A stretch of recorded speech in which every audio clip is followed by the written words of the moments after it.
Hello guys! Today's video guys, pupunta tayo sa Katkat Village of course. Itong Katkat Village, isa ito sa mga pinupuntahan talaga sa itinerary ng mga visitors or mga foreigners na pupunta dito sa country Vietnam.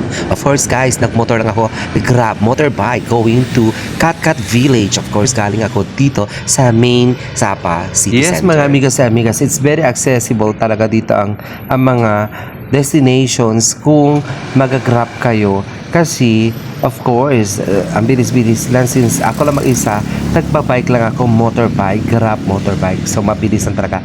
Anyway, sanay naman talaga ako mag-motor even in the Philippines, nagmamotor lang talaga ako even in Manila kasi grab mabilis motorbike talaga in the Philippines, mabilis lang talaga guys. Of course, amazing kasi sanay talaga ako mag-motor. Well, as you can see guys, andito na ako ngayon sa Katkat Village. Ayan, pababa ako, pababa kasi ito guys, para lang talaga nasa Baguio.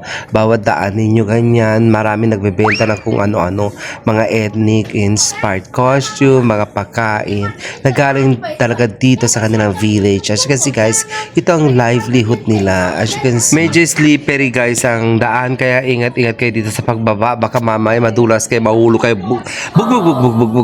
baka mahulog ang bakla. Mawala talaga ang poison projection ng bakla pag mahulog dyan. As you can see, ang dami talaga nagbebenta dito ng kung ano-ano. Ang dami mga mapipili dito, mga different kinds of things na makikita ninyo ginagawa ng mga weaving. And of course, ang dami talagang tao. Ayan, as you can see guys, siguro pag summertime dito, punong-puno ito ng tao because a lot of people are coming here in the mountains. Yes, of course, as you can see guys, ang daming tao. And take note, ang mga tao from different places of the world. Yan guys, as you can see, ito ang view ko today. Nandito ako sa isa sa mga restaurants dito sa taas. As you can see, nasa taas siya guys. Talaga nakikita ang buong village. Makikita mo talaga yung mga different houses. Dito talaga sila nakatira guys. Ano talaga ito, mga houses talaga nila yung iba dito. They're staying here in this village talaga. They're not just coming here for business, but they are already, you know, mga established people living talaga in this kind of place. Nandito talaga sila sa place na ito. Yes mga amigos and amigas, marami talaga dito mga restaurants. Of course, ang mga owners dito, they are already, you know, established people na living talaga in this place here in Sapa Village. They're locals, of course guys. Ang ganda ng mga restaurants. Makikita ninyo talaga ang culture and of course the traditions of the Vietnamese people. As you can see guys, habang nako-coffee kayo dito, makain kayo ng mga pagkain ninyo na in-order ninyo dito sa mga restaurants, makikita nyo ang view of the mountains. Yes mga amigas and amigas, ang Katkat Village is a very popular scenic Hmong ethnic minority village. Located dito sa Muang Hoa Valley near Sapa, of course, Vietnam. Known for its traditional wooden stilt. Well, of course, as nakikita ninyo ngayon, ina-try ko ito egg coffee guys. Ang sarap talaga nitong egg coffee. Yes, pag nandito kayo, magre-rent kayo ng mga costumes for pictorials while roaming around. You can rent mga for rent na costumes dito guys, of course, for men and women. Ayan, as you can see, ang ganda talaga ng mga embroidered nila at sa mga weaving. Of course, handmade ang mga ito, yung iba, yung mga weaving nila, handmade talaga ginawa guys. Amazing. I'm so you know, very happy to see all of these beautiful creations na ginawa ng mga Vietnamese people here. Of course guys, marami tayong mabibili dito. Different kinds of things, mga from weaving, mga fruits, vegetables, and many other things that you can buy here sa mga locals. Of course, ito ang business nila dito. Of course, kumikit ng kabuhayan sila sa mga ganyan, mga rentals, and everything, you know. This is a very beautiful village, of course guys. As you can see, now I'm walking. Ito parang bridge connected to the other side. As you can see, maraming mga turista. Napipicture-picture talaga dito for Instagram. And of course, mga TikTok, sa Facebook, and every platform in social media. Kasi ang ganda talaga, nakikita ninyo, para talaga yung, bumalik kayo sa unang panahon. I mean, no, the basic lifestyles of people from yesteryears. Ayan, may magandang waterfalls dito guys. Pero ingat-ingat ako, baka mahulog ang cellphone ni bakla. Ang Katkat Village, guys, ay it is known for its traditional wooden stilt houses, rice terraces, and waterfalls. It offers a glimpse into local culture with handicrafts, and while often considered touristy, it provides stunning photo opportunities, including the Tienza Waterfall. Ayan, nakikita ninyo yung mga restaurants. Ayan. Yan, nandiyan ako kanina sa taas at saka bumaba na ako dito, guys. Ayun, malapit sa waterfalls. Marami kasing waterfalls, different areas. May mga waterfalls talaga, guys, different areas. As you can see, ang daming waterfalls at saka ang water is very clear. Ang sarap maligo, pero hindi yata sila naliligo dito kasi bawal. I mean, kailangan they need to protect the water to make it usable for the consumption of the people living here. Well, of course, guys, the location of this Katkat village is approximately 1.7 kilometers to 2 kilometers from Sapa town center. It's easily accessible by walking or taxi. Well, the entrance fee here is roughly 150,000 Vietnamese dong. Well, opening hours usually daily from 6 a.m. to 9 p.m. Well, of course, guys, best time to visit is, I think, spring, March, May for green landscapes, or autumn, September, November for golden ripe rice true. It's a beautiful year-round. Actually, as you can see, guys, na nakikita ko dito mga cherry blossoms. Beautiful. And as you can see, wow, the waterfall. Yan, as you can see, guys, ang waterfalls at saka ang dami talaga mga babae dito o mga babae na from other countries. Ayan, nagbibihis sila, naka-outfit sila at saka grupo sila na pictorials, may couple, may mga mga beautiful women from all over the world. Ayan, may libre silang ayos-ayos para they will look like a Vietnamese dolls na from the mountains. Ayan, with costumes and everything, of course, pictorials. Ayan, amazing to see all of these beautiful people from all walks of life na pumupunta dito for pictorials purposes and enjoying the view, the scenic, very beautiful view of the nature. As you can see, guys, ayan si Judea, nag-emot-emot din si Bakla. Marami naman waterfall sa Pilipinas, bakit pumunta pa siya dito? Nagpapagod-pagod lang siya. Nagpapagod-pagod si Bakla. Ayan, piling Diyosa, piling pretty pa talaga si Bakla. Pero pagod na yan sa kakalakad kasi ang haba-haba ng mga nilalakaran nila dito, guys. As you can see, rampa na rampa, different places, sinusulit ang lugar, sinusulit ang bayad. Well, of course, yan ang eksena.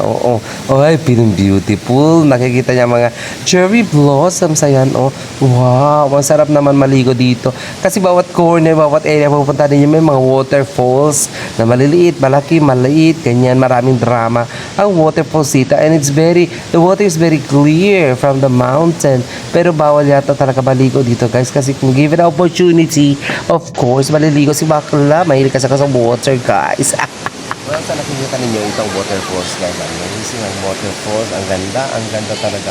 It's very beautiful to see all of this natural beauty of the nature. Well, as you can see, guys, dito ito sa Katkat Village. Well, marami talaga natatanong kung ano ang top things to do and see here. Well, makikita ninyo dito ang Tienza Waterfall. Yan, nasa nakikita ninyo sa background po. A major scenic spot featuring a water wheel and a stream. And of course, yung pwede kayo magdami-dami dito ang traditional culture. Explore hammock, bow and Thai cultural houses. Observe linen weaving, indigo dyeing, and silver crafting. Well, magre-rent ka ng costume, kaya nakita nyo dito, guys. Wow, so pretty costumes from Indonesia. Okay. Gaya na sabi ko, nakakapagod mag-hiking, guy. Walk through the village, which consists of steep paths and steps down into the valley. Hi, can I take a video of you? Hi, where are you from? Where are you from? Oh my God, very pretty. Handsome Japan. Yeah. Thank you. Enjoy. Ayan, mga amigas, nakita nyo from Japan, yung kanina from Indonesia. Ang ganda naman ng mga nila picture dito, mga wall painting. As you can see guys, rampag si bakla, lakad-lakad.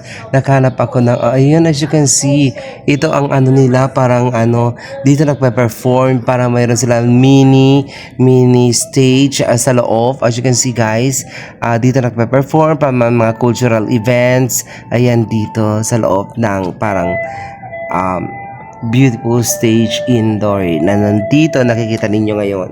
Well, as you can see guys, ang dami mga plants dito. Makikita ninyo different kinds of plants. Para nakikita ko itong plants na mayroon ako ganito dyan sa Pilipinas. parang halaman Yan, to. Monstera. Oh. Ayan, ang Monstera nila. Mas malaki pa yung sa akin dyan sa Philippines. Ganda naman ng mga flower. Totoo pala.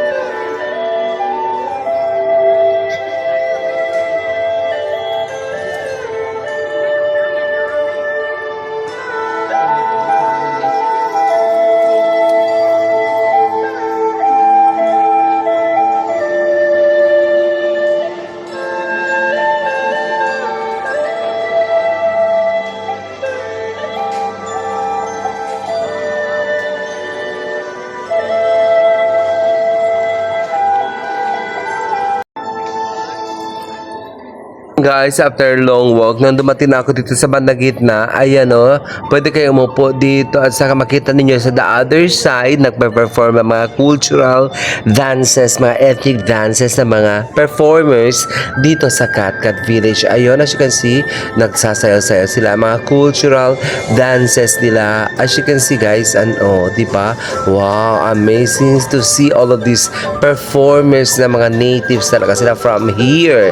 Ayan o, ang dami nakaupo-upo dito, tinitingnan ang mga kultura nila, ang mga native dances nila, ng mga Vietnamese people na nakatira talaga dito sa area na ito. Of course, nakaka-amazed na nakakapagod but sulit naman ang rampa ko dito sa Katkat Village because I learned more about the culture and the traditions of the Vietnamese people living here in the mountainside of Sapa. Well, dito ito sa Katkat Village. As you can see guys, ang ganda siguro mamuhay dito, very tahimik lang talaga, basic life na mo ma-experience mga parang dyan sa Sagada sa Philippines, parang gano'n lang ang eksena dito guys, parang sa Baguio, pero mas dito mas yung culture nila mas pinipreserve talaga nila guys, yung traditions and everything pinipreserve nila, tulad na laman itong river na ito. Wala ako nakikita naliligo dito kasi I think they really into saving the rivers and of course the waterfalls. Yan river flow na yan. At saka dami mga birds, mga doves na inaalagaan nila talaga dito guys. And it's amazing to see. Ayan as you can see guys, ang daming doves.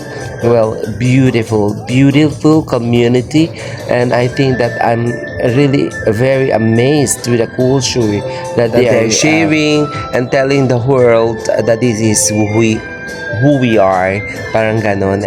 Beautiful talaga mga bulaklak dito, mga flowers, some are real flowers. Ayan, as you can see, mga plants, very beautiful to see mga plants na very alive here in the mountains. And of course, some flowers here are not real, but most of the flowers here are real talaga. As you can see guys, wow, beautiful. Maraming tumutubo na lang sila sa mga gumagapang na lang dito. And it's very beautiful to see. Ayan as you can see guys, beautiful. Ang ganda mag-pictures dito. Ito this is the cherry blossoms here in Vietnam. As you can see, ito mga yellow flowers, they are real. Well, the cherry blossom as well. Well, I think that people are really very amazed, especially those people live in the noisy world, noisy community, or in other words, living in the modern world na pumunta dito, parang bumalik sila sa nakaraan. Yeah. Yan ang mga eksena dito guys. Parang bumalik kayo sa basic lifestyles of people from yesteryears. Dito guys sa baba, habang naglalakad-lakad ako hanggang nandito na ako sa pinakadulo guys, ang dami pa rin mga stores, nagbebenta sila mga local people, nagbebenta sila mga weaving, of course mga dyed, mga dyed decorations, Ayan, mga different kind of dresses na handmade. Ayan, oh, parang pinmade. Ang ganda. Amazing. Lalo na ngayon pag summertime, ang ganda suot ng mga ganito. Para kayo nasa beach yan. Yung mga different faded colors. Well, beautiful. As you can see, guys, ang dami mga mapipilian dito, mga locals ang gumagawa. So, if you really have the money, why don't you buy to help the people here? Of course, yung mga income nila, daily needs, dapat talaga tayo bumili sa mga local products na nakikita natin sa mga pinupunta natin, so that in a little way na help tayo sa kanila mga daily needs. Ayan guys, rampa na rampa sa bakla. Hindi naman siya napapagod. It is because of course ang climate dito malamig. As you can see guys, para lang talaga nasa Baguio tayo na times 4 ang lamigan, something ganon. Well, hindi tayo mapapagod dito sa kalalakad, pero sasakit ang mga paa natin because of course mga steeps, mga steeps na lalakad kayo up, downhill, upward, parang ganon. Anyway, as you can see guys, rampa na rampa hanggang sa dulo. Nakikita ko, ang dami talaga nag-alakad din sila dito ng mga dove, mga kalapati. Ang dami mga kalapati dito guys. Nag-aalaga sila, and then when they call, parang ipipito nila, bumabalik. Ang dami-dami talaga. As you can see guys, every corner para punta ka sa other side, may mga waterfalls, sa other side, mga waterfalls na maliliit. Ayan, mga bahay-bahay ng kalapati, nakikita ninyo guys. As you can see, nasa dulo na ako, may waterfalls pa doon. Ayan, may mga turista naglalakad. Pero nakita ko may ginagawa pa sila doon, mga parang nagtatanim sila ng mga puno, mga ganun something. Tapos may mga locals talaga na nagtatrabaho dito for the cleanliness of the river. Ayan, pupunta si Bakla doon sa dulo kasi may nakita ako parang nagtatrabaho sila sa river. Ayan, ang mga lalaki. Parang mga pogi sila guys. May mga gwapo doon. Nakita ko sa dulo, ang gwapo. Ayan diba? Ang ganda ng mga mukha nila guys, and they're working dito sa river, mga boylets. Ayan, hello. Ayan, hindi pinapansin si Judea kasi parang sabi nila, sino ba itong halimaw na ito na sagabal ito sa mga ginagawa namin. Nagtatrabaho sila guys dito. As you can see, nag-emo si Bakla. Pinuntahan talaga sa dulo ng river. Mamaya, sisikutin si Bakla dyan ng julo. Shotay si Bakla. Ayan, as you can see guys. Babay. Ang ganda naman ng bahay nandun sa dulo. Nakadikit siya malapit sa waterfalls. Ano kaya pag masyadong malakas na yung tubig, pupunta siguro yung tubig dyan. Ayun, as you can see, naku, si Judea nag-emot. Pero ang drama lang talaga niya, titignan yung mga lalaki na tatrabaho doon sa tubig, Kanina guys, habang naglalakad ako, nakita ko ang mga tao dito, mga locals talaga. Ang puti-puti nila, even they're living in the mountains. Of course guys, ang puti-puti ng mga Vietnamese people, ang puti-puti nila. At saka mga guwapito sila, lalo ng mga boys. Ang mga girls, hindi naman sobrang chinita talaga. Pero ang mga lalaki, maganda mga features sila guys. Para sila mga mestizo. Yung from the mountains. Alam mo yung mga mestizos Vietnamese from the mountains, ang tangos ng ilong, ang chinito ng mata, tapos ang pula-pula ng mga nila, mga rosy cheeks, mga cheeks nila ganun. Hindi sila nag-blusher. Totoo talaga, rosy cheeks. Ito na Judea, yan ang babae, tinitignan niya. Sino ba itong babaklang ito? Rampa na rampa dito. As you can see guys, ang dami talaga dito ng mga naka-costumes. Gusto ko sana mag-costume din kasi na ang mahal naman ng renta. Bakit ako mag-costume? Ganito nga lang, di ba? Ang ganda. Para makita ang totoong ganda, wag na mag-costume si Bakla. Kasi ang totoong ganda, walang costume kasi I feel very pretty, and of course I believe in the capability of myself to prove that I can do better in everything I'm into. Ano daw? Hindi ko naintindihan. Scripted. Ayun may nakita na naman ako, gwapo. Ang pogi naman ni sir. Medyo matanda na siya pero gwapo. Pupuntahan ko talaga doon sa dulo. Ayun yung nakaitim. Ang gwapo naman niya. Ayan, kunyari rampa-rampa, lakad-lakad. Pero ang gwapo, ayan yan, nakaitim na jacket. Ayan pogi talaga. Kunyari, yan. Ang pogi naman niya. Ayan, kunyari nandito nag-emote. Gwapo. Diba? Hindi tumitingin Alis na nga, iskierda na si Bakla. Ayun, nag-emote si Judea. Si Judea rampadora. Isa na makikita mga mga view dito. Tinitignan ko asa mga magagandang mukha na lalaki. bakla. Ayan ay maraming corn, mga dried corn for decoration. Tinadry nila tapos ginagawang decorative items ang mga corns. As you can see guys, oh, amazing to see din. Oh, di ba? Oh, ginawang design para mag-picture-picture ka dyan. Ayan ang backdrop mo yung mga area na nilakaran natin. Ang haba-haba pala dito guys, paikot-ikot kayo. Pero oh, dire-diretso kayo. Pwede kayo umikot pero may exit ito sa the other way around. I mean parang letter C sa pinakadulo ang exit. At saka doon sa exit, huwag kayo muna pag pumasok kayo dito, huwag kayo bumalik. I mean diretso kayo doon sa exit kasi doon sa exit, doon ninyo makikita ang slide, ang rainbow slide. Nang malapitan. Pumunta talaga ako dito sa malapit. Yes!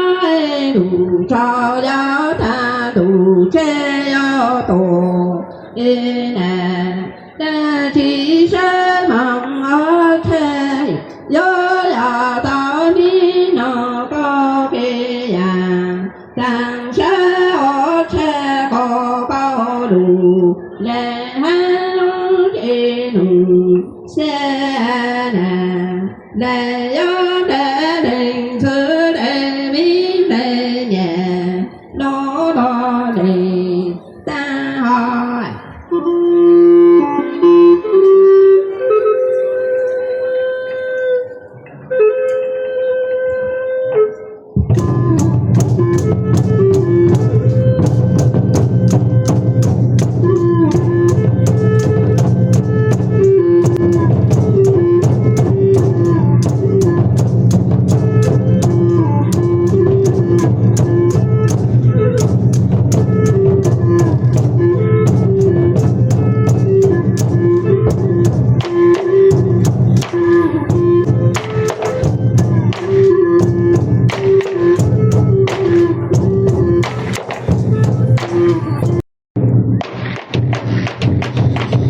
Yan guys, malapitan talaga pinanood ko ang cultural dances nila dito sa Cat Village. As you can see guys, it's very amazing to see yung cultural dancers na nagpe-perform dito sila sa Cat Village. Ayan, sumisilip pa si Bakla. Malapitan talaga, pinuntahan ko talaga malapit sa stage. As you can see, tinitignan ko yung sa gilid-gilid kasi may mga nakita ko mga gwapo din mga dancers. Hindi naman tinignan yung dance, tinignan niya yung mga sumasay na guwapa. As you can see guys, beautiful. These dancers are amazing performers na ginagawa nila mga cultural dancing skills talaga nila guys with their costumes. Well, it was an amazing experience to visit this Cat Village in the beautiful Sapa, Vietnam. As you can see, this Cat Village is a must. You need to put this in your itinerary para makita ninyo ang culture and traditions ng mga Vietnamese from way back na nakatira dito sa mountainous areas. As you can see, tapos na sila mag-perform. Ayan happy sila and they're wearing mga traditional dresses na gawa talaga dito sa Cat Village. As you can see guys, wala masyadong tubig ngayon dito sa area na ito. As you can see, but still beautiful. Ang dami mga restaurants, different people. I think marami talagang mga turista pupunta dito and throughout the year, and I didn't know what month of the year is yung marami talagang bisita pupunta dito. Anyway guys, in our lives we need to travel and see the beautiful and the colorful world from different parts of the world. We need to always explore because that is what life is. We are waking every day in the morning to see the beautiful world that we need to explore every days of our lives. Thank you very much for watching. Please don't forget to like, share, and subscribe to my channel, Judas Touch. Maraming salamat. See you on my next vlog. Bye!